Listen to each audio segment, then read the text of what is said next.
Welcome to The Explainer. Today, we're tackling something really deep, a concept that's absolutely central to Christian theology.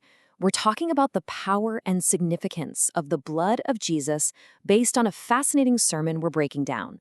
So let's just jump right in. The sermon kicks off with this really striking thought. In the past, there were no papers. It was a time of blood. Now think about that for a second.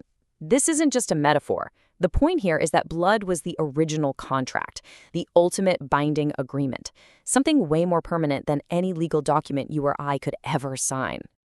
So to really get our heads around this, we're going to break it down into 5 key parts from the sermon.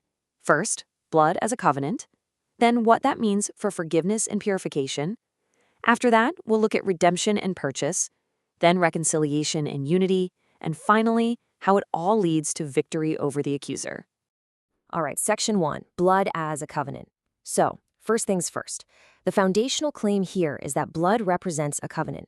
And we've got to be clear, in this context, a covenant isn't just some business contract. It's way deeper. It's an unbreakable, sacred promise between God and humanity.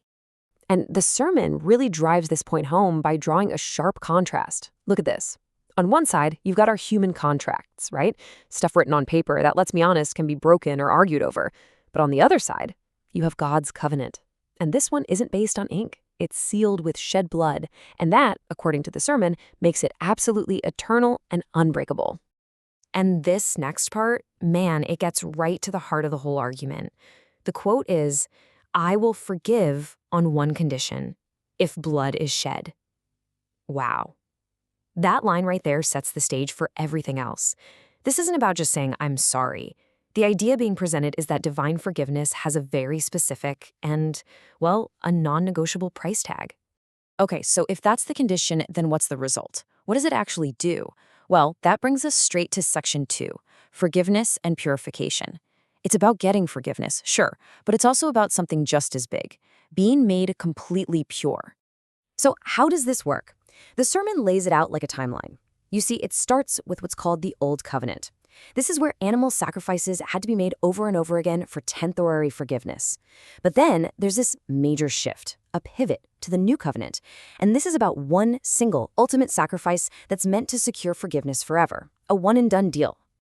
You know, the really crucial thing to grasp here is that this whole theological framework goes way beyond just being let off the hook for a mistake.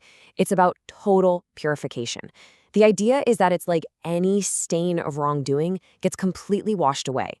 It silences any accusation against you and leaves you, in a spiritual sense, totally blameless, holy. Okay, let's build on that.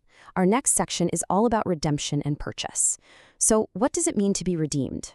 Well, in this sermon, it's about 2 things, being set free, but also being bought. Now, the sermon is super specific about what redemption means here. It's not just some vague feeling of freedom. It's about being delivered from the punishment you actually deserved for your actions. It's like having a massive debt that you could never pay, and someone just comes along and completely cancels it. And this next idea really brings it to life. The blood literally stands in place of the penalty. It's like a substitute that steps in front of you.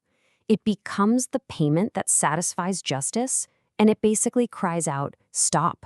Do not punish this person." And the number 1 you see here is so important. It's to emphasize that this was a single, one-time act. That's it. According to the sermon, which points to the book of Hebrews, this one sacrifice locked in what's called eternal redemption. It made all those repeated sacrifices from the past totally obsolete. So, if you're redeemed, that leads directly to this next idea being purchased. The logic goes like this. If a huge price was paid to cancel your debt and set you free, well, then you don't really belong to yourself anymore, right? Your life now belongs to the one who paid that incredible price. All right, let's keep going. Section 4 is about reconciliation and unity. So this covenant isn't just about your personal standing. It's about repairing broken relationships, both the one between you and God and, fascinatingly, the ones between people here on earth.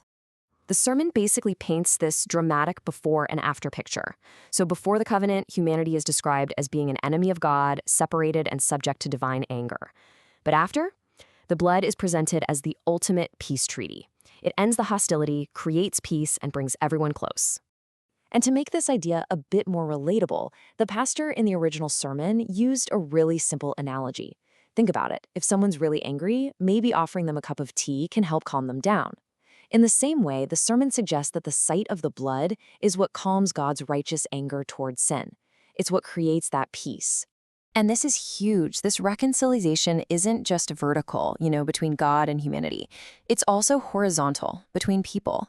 The argument is that the blood tears down these massive historical dividing walls, specifically the spiritual wall that separated Jews and non-Jews, creating a single, unified family with one path to God.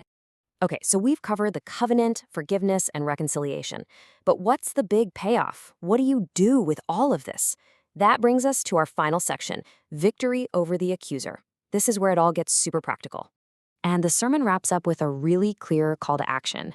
It's almost like a spiritual playbook.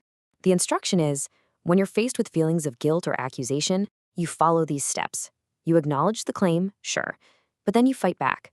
You verbally declare the power of the blood. Nope, I am forgiven, I am purified, I am redeemed. You stand your ground. And that leads to this.